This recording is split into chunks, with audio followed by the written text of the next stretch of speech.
2 months since floods ripped through much of eastern Kentucky, and victims' advocates worry the outpouring of help will fade as other news takes over the headlines. But there are some people determined to not let that happen. Tyler Melito joins us now in studio with how one Breathitt County man is continuing to help his community recover. Tyler.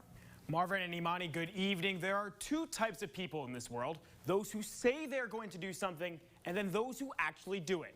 This is Robert Anderson, who falls in the latter category as a doer, because although he and his family are still living in a church an hour away from where their home once stood, he continues to help those who are in much worse situations.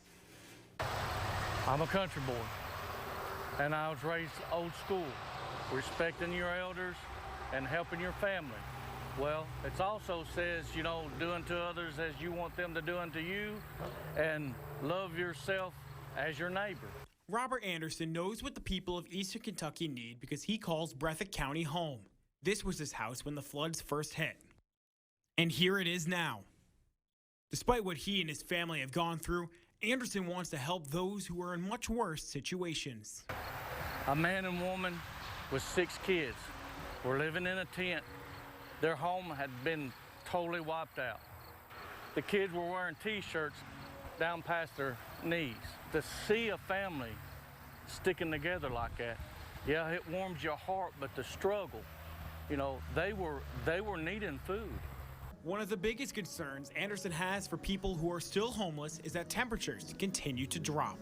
Making sure that they're warm.